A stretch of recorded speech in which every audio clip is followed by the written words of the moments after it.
Bismillahirrahmanirrahim. Assalamu alaikum students. This is Mia Abid Ali and you are watching YouTube channel Metric Education System and welcome to our YouTube channel. आज हम इस video में बात करेंगे biology का तारुफ, biology की डिवीजन्स और बायोलॉजी की शाखों के बारे में। सबसे पहले बात करेंगे साइंस के बारे में। साइंस, क्योंकि बायोलॉजी खुद एक साइंस की एक शाख है, तो साइंस का लफ्जी मतलब है इल्म, जानना। साइंस लतीनी जुबान का एक लफ्ज है सेंशिया, उससे अखज किया गया है। साइंस का मतलब है जानना, इल्म, किसी भी चीज के बारे में जानना। हर चीज के अंदर साइंस ने हर तरह के इल्म को क्या किया हुआ है, अपने अंदर कवर किया हुआ है। तो साइंस खुद एक ब्रॉड टर्म है, तो इसको फर्दर मजीद हिस्सों में तकसीम किया गया है। साइंस क्या कहता है? साइंस वो इल्म है जिसमें फितरत के असूलों को समझने के लिए मुशाहदात और तजर्बात किए जाते हैं और इनसे मंतकी नताइज अखज किए जाते हैं। फितरत के असूल, अल्लाह ताला के बनाए हुए असूल कभी नहीं बदलते। इंसान अपने मुशाहदात से और तजर्बात से उनको समझता है और फ्रूटफुल रिजल्ट हासिल करता है ताकि इंसानियत के फायदे के लिए उसको इस्तेमाल किया जाए। बॉक्स के अंदर, बुक के अंदर जो सेपरेट बॉक्स बने हैं, वहां डॉक्टर अब्दुल इस्लाम का एक कॉल है। कहते हैं साइंसी इल्म तमाम इंसानियत का मुश्तरका असासा है। जब से जिंदगी वजूद में आई है, हर इंसान की अपनी ऑब्जर्वेशन है, रिसर्च है, हर एक ने अपना हिस्सा किरदार अदा किया है। तो साइंसी इल्म किसी एक शख्स की मीरास नहीं है, ये तमाम इंसानियत का मुश्तरका असासा है। बात करते हैं साइंस की शाखों की। साइंस की चार मेन शाखें हैं, ठीक है, physics, chemistry and biology and fourth one है मैथमेटिक्स। हम बात करेंगे बायोलॉजी के तारुफ के ऊपर। बायोलॉजी है क्या? बेसिकली बायोलॉजी का मतलब है जिंदगी का मुतालिया, जिंदगी का साइंसी मुतालिया। बायोलॉजी की तारीफ क्या कहता है? बायोलॉजी से मुराद जिंदगी का साइंसी मुतालिया है। लफ्ज बायोलॉजी दो यूनानी अल्फाज से अखज किया गया है। ये यूनानी अल्फाज से ही क्यों अखज किया गया है? किसी और जुबान, यूनानी जुबान के अलावा कोई और जुबान से क्यों नहीं अखज किया गया? तो स्टूडेंट्स, मैं आपको बताता चलूं कि फितरती दुनिया के डाटा को सबसे पहले यूनानियों ने इकट्ठा किया था। तो जिसको फादर ऑफ बायोलॉजी, बायोलॉजी का फादर जिसको कहा जाता है अरिस्टो को, वो खुद एक क्या था? ग्रीक फिलोसफर था, यूनानी फिलोसफर था, जिसने जिंदगी के ऊपर बहुत ज्यादा काम किया, जानदारों के ऊपर। तो शुरू में जिंदगी के ऊपर काम करने वाले सारे यूनानी थे, ग्रीक फिलोसफर थे। तो फितरती दुनिया को सबसे पहले यूनानियों ने ही तरतीब दिया था। तो बायोलॉजी भी उसी जुबान का लफ्ज है, अल्फाज से अखज किया गया है। यूनानी अल्फाज वो कौन कौन से हैं? एक है बायोस, बायोस, और दूसरा है लोगोस। बायोस का मतलब है जिंदगी और लोगोस का मतलब है सोचना, वजह तलाश करना। किसके बारे में सोचना? किसके बारे में वजह तलाश करना? जिंदगी के बारे में सोचना। तो अगर हम इन्हीं वर्ड्स के मीनिंग को कंबाइन करें तो बायोलॉजी से मुराद जिंदगी का साइंसी मुतालिया।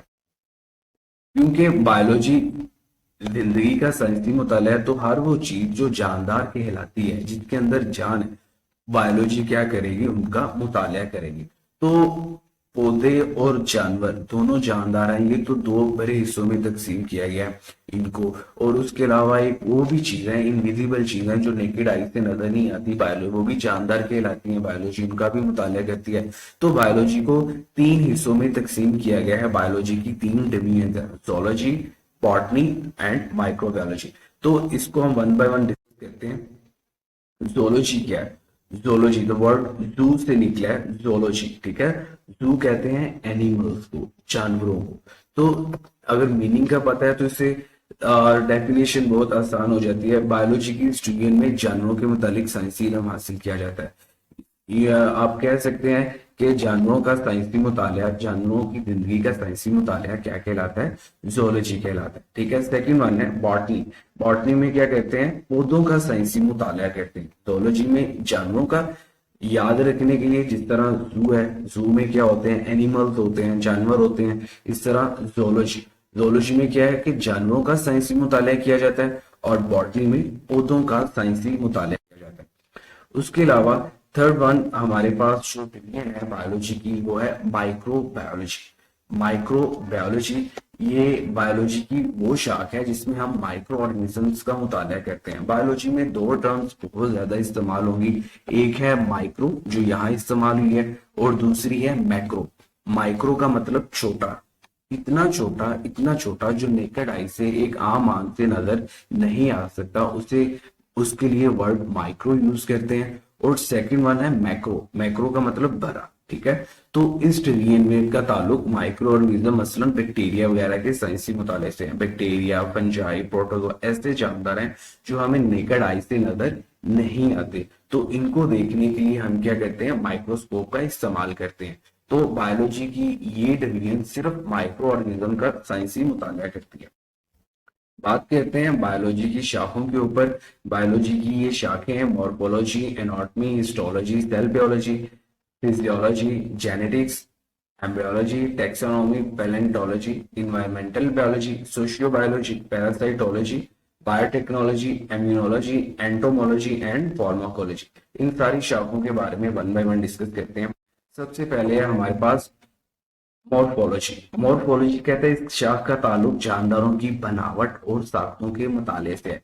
नीचे पिक्चर में दिखाया गया है हर जानदार की बनावट क्या है, अलग अलग, मतलब उनकी जो फॉर्म है, शक्लें हैं, सबकी क्या है, अलग अलग है। मॉर्फोलॉजी क्या करती है, जानदारों की बनावट कैसे बने हुए हैं और उनकी साख, उनका जो स्ट्रक्चर है वो किस चीज का बना हुआ है, इन दोनों का वो क्या करती है, मुताला करती है। नेक्स्ट है हमारे पास एनाटॉमी। बायोलॉजी की इस शाख में जानदारों के अंदरूनी साख्तों का मुताला किया जाता है। लाइक बॉडी के अंदर जो इंटरनल ऑर्गन्स हैं जो हमें बाहर से नजर नहीं आते, उनका मुताला किया जाता है। मॉर्फोलॉजी में बाहर से जो नजर आ रहे होते हैं उनका मुताला किया जाता है, बनावट का और साख्त का। और एनाटॉमी जिस्म के अंदर जो साख्तें पाई जाती हैं उनका मुताला किया जाता है। जिस तरह फिश है, फिश के अंदर उसका हार्ट है, ठीक है, उसके अलावा उसका यूरेटर है, किडनी है, इन सब चीजों का क्या करती है, एनाटॉमी मुताला करती है, जो क्या है उसकी बॉडी के अंदर। नेक्स्ट है हमारे पास हिस्टोलॉजी। हिस्टोलॉजी बायोलॉजी की वो शाख है जिसमें हम क्या करते हैं, जानदारों की टिश्यूज का माइक्रोस्कोप की मदद से मुताला किया जाता है। माइक्रोस्कोप की मदद से क्यों मुताला करते हैं, मिसाल के तौर पे अगर किसी पेशेंट के जिगर को कैंसर है, लिवर सिरोसिस हो गया है, तो हम क्या करेंगे, उसके जिगर का छोटा सा हिस्सा बाहर निकालेंगे, इसको बोलते हैं बायोप्सी। तो उस हिस्से को बाहर निकाल के हम उसके ऊपर मुख्तलिफ तरह के स्ट्रेन इस्तेमाल करेंगे, डाई इस्तेमाल करेंगे, रंग इस्तेमाल करेंगे, जिस तरह ये डायग्राम में दिखाया गया है। तो टिश्यूज के अंदर जितने भी सेल्स होंगे वो क्या करेंगे, उस डाई को एब्सॉर्ब कर लेंगे, रंग को एब्सॉर्ब कर लेंगे, फिर उसको हम माइक्रोस्कोप के अंदर देखेंगे तो क्लियर कट हमें एक पिक्चर नजर आएगी जो हमें बताएगी कि अगर जिगर का हमने टिश्यू लिया गया है तो उसके अंदर कोई वायरस ने अटैक किया हुआ है, सेल्स डेड हो रहे हैं, ये कैंसर है, क्या वजह। तो इजीली हम क्या कर सकते हैं, माइक्रोस्कोप की मदद से टिश्यू का मुताला कर सकते हैं। तो हिस्टोलॉजी बायोलॉजी की ये शाख है जो जानदारों की टिश्यूज का माइक्रोस्कोप की मदद से मुताला करती है। नेक्स्ट हमारे पास बायोलॉजी की शाख है सेल बायोलॉजी। ठीक है, सेल क्या है, सेल जिंदगी की इकाई है। ठीक है, सेल एक सेल और सेल के अंदर पाए जाने वाले ऑर्गेनल, जिस तरह एक जानदार के अंदर मुख्तलिफ तरह के ऑर्गन्स पाए जाते हैं, दिल है, जिगर है, मैदा है, आंतें हैं, ठीक है, इस तरह के जितने भी ऑर्गन्स पाए जाते हैं, ये सारे ऑर्गन्स मिलके एक ह्यूमन बॉडी बनाते हैं। बिल्कुल उसी तरह सेल और सेल में पाए जाने वाले जो ताकतें होती हैं उनको हम बोलते हैं ऑर्गेनेली। जिस तरह न्यूक्लियस है, माइटोकॉन्ड्रिया है, राइबोसोम्स है, ठीक है, गोल्जी अपरेटस है, ये सेल्स के अंदर जितने भी ताकतें पाई जाती हैं उनको हम कहते हैं ऑर्गेनेल। कहते हैं सेल और सेल में पाए जाने वाले ऑर्गेनेलिस की साख्तों, मतलब उनकी साख का मुताला करना, और अफाल मतलब वो क्या क्या काम कर रहे हैं, इन दोनों का मुताला करती है सेल बायोलॉजी। ठीक है, रिपीट तुमने एक दफा, कहता है सेल बायोलॉजी क्या है, सेल और सेल में पाए जाने वाले ऑर्गेनेलिस की साख्तों और अफाल का मुताला सेल बायोलॉजी कहलाता है। सेल के अंदर जितने भी स्ट्रक्चर्स पाए जाते हैं उनको ऑर्गेनेलिस बोलते हैं, भी मैंने बताया, जिस तरह न्यूक्लियस है, राइबोसोम्स है, गोल्जी अपरेटस है, ये सारी सेल्स के अंदर जो साख्तें पाई जाती हैं इन्हें हम बोलते हैं ऑर्गेनेलिस। तो सेल बायोलॉजी क्या करती है, सेल का मुताला करती है और सेल के अंदर पाए जाने वाले जो ऑर्गेनेल्स हैं उनकी साख्तों को भी देखते हैं, वो उनकी शेप क्या है, किस तरह वो बने हुए हैं, और सेल के अंदर वो क्या क्या काम कर रहे हैं। ठीक है, सेल और सेल में पाए जाने वाले ऑर्गेनेल्स की साख्तों और अफआल का मुतालिया सेल बायोलॉजी कहलाता है। उसके अलावा कहता है इस शाख में सेल की तकसीम यानी सेल डिवीजन के मुतालिक के बारे में भी इल्म है। लाइक ये सेल बायोलॉजी क्या कहती है कि एक सेल तकसीम होकर किस तरह दो सेल्स बनाता है, उसका भी मुताला करती है, डिवीजन के प्रोसेस को भी स्टडी करती है। हमें स्किन के ऊपर इंजरी हो जाती है, चोट लग जाती है, तो कुछ ही दिनों बाद हमारी स्किन नहीं आ जाती है। तो ये जो सारा नया आने वाला प्रोसेस है, किस तरह होता है कि पहले से जो मौजूद सेल्स होते हैं वो तकसीम होते हैं और हमारी स्किन को क्या कर देते हैं, हील कर देते हैं। तो इस डिवीजन में सेल की तकसीम होने के अमल का भी मुताला किया जाता है। नेक्स्ट हमारे पास है फिजियोलॉजी। बायोलॉजी की इस शाख में जानदारों के जिस्म में सर अंजाम दिए जाने वाले अफाल के बारे में इल्म हासिल किया जाता है। जानदारों के जिस्म में कौन कौन से अफाल सर अंजाम दिए जाते हैं? मिसाल के तौर पे दिल है, दिल का काम है खून को पंप करना, पूरी बॉडी में ब्लड सप्लाई करना। मैदा है, मैदे का काम है प्रोटीन की डाइजेशन करना, खुराक को डाइजेस्ट करना। तो बॉडी के अंदर जिस तरह लंग्स है, लंग्स का काम है रेस्पिरेशन में इन्वॉल्व होते हैं, पूरी बॉडी को ऑक्सीजन फ्राहम कर रहे होते हैं, गैसेस एक्सचेंज के लिए सरफेस एरिया प्रोवाइड कर रहे होते हैं। तो ये जो सारे काम हो रहे हैं जिस्म के अंदर, इन सब के बारे में फिजियोलॉजी के क्या करती है, डिस्कस करती है कि कौन सा ऑर्गन किस तरह काम कर रहा है। अगर मैदा खुराक को डाइजेस्ट कर रहा है तो ये किस तरह कर रहा है। तो अफाल के बारे में मुताला करना फिजियोलॉजी कहलाता है। जानदारों के जिस्म में मुख्तलिफ ऑर्गन जो मुख्तलिफ काम कर रहे हैं, उन काम को किस तरह वो सर अंजाम दे रहे हैं, कैसे वो परफॉर्म कर रहे हैं, इनका मुतालिया फिजियोलॉजी कहलाता है। नेक्स्ट में हमारे पास है जेनेटिक्स। बायोलॉजी की ये बहुत ब्रॉड टर्म है। जेनेटिक्स की तारीफ से पहले जीन के बारे में बात कर लें। जीन क्या है? जीन से पहले भी हम बात करते हैं कि डीएनए क्या है। डीएनए विरासती मादा, न्यूक्लिक एसिड। ये ऐसा है जो पेरेंट से बच्चों में ट्रांसफर होता है। ठीक है, विरासती मादा डीएनए जो वालिदैन से बच्चों में मुंतकिल होता है, सेल्स के अंदर, न्यूक्लियस के अंदर पाया जाता है। तो जीन्स के नीचे डायग्राम में दिखाया गया है।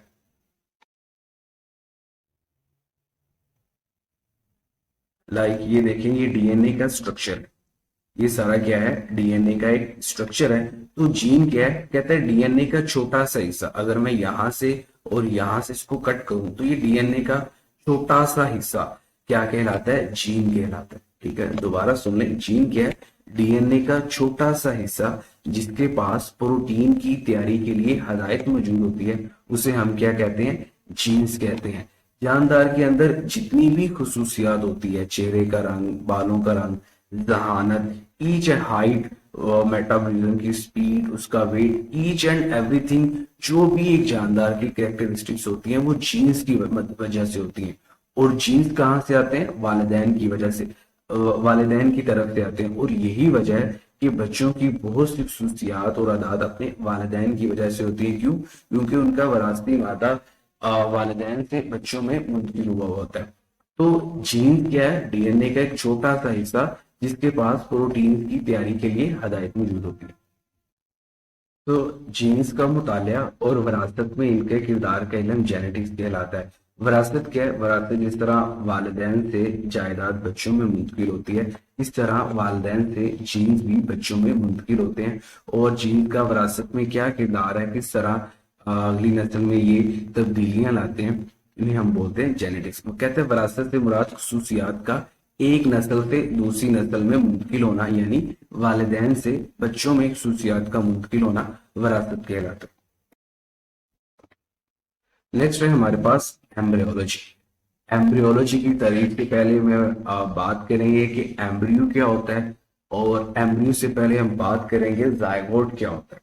ठीक है, नर और मादा के जिनसी सेल। ठीक है, नर के जिनसी सेल को स्पर्म बोलते हैं और मादा के जिनसी सेल को एग सेल बोलते हैं। कहता है नर और मादा के जिनसी सेल जब आपस में मिलते हैं, इस मिलने के अमल को फर्टिलाइजेशन बोलते हैं। और जब ये मिल जाते हैं और सबसे पहला जो सेल बनता है उसे बोलते हैं जायगोट। और जायगोट जब नशोनुमा पाना शुरू कर देता है तो उसे बोलते हैं एम्ब्रियो। ठीक है, एम्ब्रियोलॉजी क्या है? बायोलॉजी की वो शाख है जो एम्ब्रियो का मुतालिया करती है। एम्ब्रियो से एक मुकम्मल जानदार बनने के अमल यानी डेवलपमेंट का मुतालिया करती है। ठीक है, इस तरह ये दिखाया गया है। सबसे पहले जायगोट बनता है, जायगोट से एक सेल से दो सेल, दो से चार, चार से आठ, इस तरह खरबों सेल बनते हैं और एक मुकम्मल जानदार क्या होता है, बन जाता है। सबसे पहले जायगोट बनता है, जायगोट से एम्ब्रियो बनता है, एम्ब्रियो से एक मुकम्मल जानदार बनता है। तो एम्ब्रियोलॉजी बायोलॉजी की वो शाख है जिसमें एम्ब्रियो से एक मुकम्मल जानदार बनने का अमल यानी डेवलपमेंट का मुतालिया एम्ब्रियोलॉजी कहलाता है। नेक्स्ट है हमारे पास टेक्सानोमी। टेक्सानोमी ये जानदारों के साइंसी नाम रखने और इनको ग्रुप्स और छोटे ग्रुप्स में ग्रोहबंदी यानी क्लासिफिकेशन के नाम है। बायोलॉजी की ये शाख क्या करती है, दो काम है इसके। एक तो ये जानदारों को साइंसी नाम देती है, ठीक है। जिस तरह इंग्लिश एक इंटरनेशनल लैंग्वेज है, हर जुबान में एक ही जानदार के मुख्तलिफ नाम होते हैं। तो साइंस में हर जानदार का साइंसी जुबान में एक ही नाम है। जिस तरह इंसान है, इंसान का साइंसी नाम होमोसिपियंस है।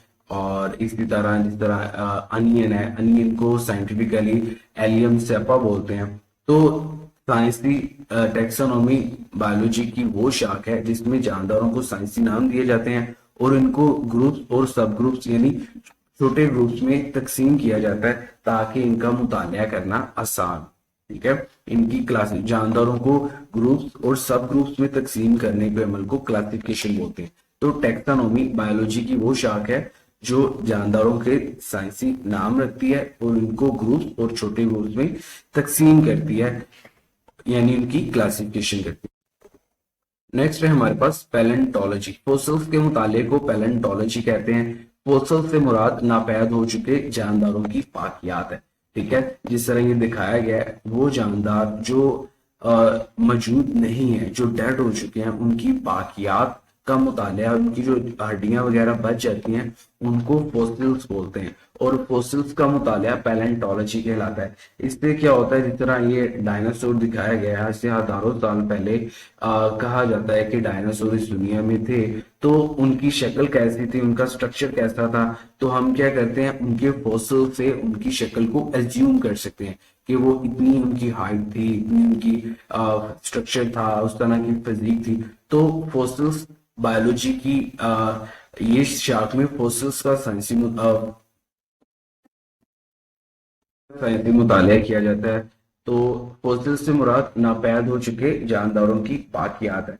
जिस तरह डेड ऑर्गेनिजम्स होते हैं उनकी शक्ल एज्यूम की जा सकती है इजीली फोसिल्स के मुताले की वजह से। बायोलॉजी की ये शाख सिर्फ फोसिल्स का मुतालिया करती है और एज्यूम करती है कि जानदार आज से कितने हजार साल पहले डेड हो गए थे और उनकी शक्ल किस तरह की थी। नेक्स्ट है हमारे पास इन्वायरमेंटल बायोलॉजी। इन्वायरमेंटल बायोलॉजी का दूसरा नाम है इकोलॉजी। नाम से जाहिर है, इन्वायरमेंट कहते हैं माहौल को, इन्वायरमेंटल बायोलॉजी कहते हैं जानदार और उनके माहौल के दरमियान बाहमी अमल का मुतालिया माहौलियाती इन्वायरमेंटल बायोलॉजी कहलाता है। हर जानदार का माहौल के साथ एक गहरा ताल्लुक है। हर जानदार माहौल से कुछ ना कुछ ले रहा होता है और माहौल में को कुछ ना कुछ दे रहा होता है।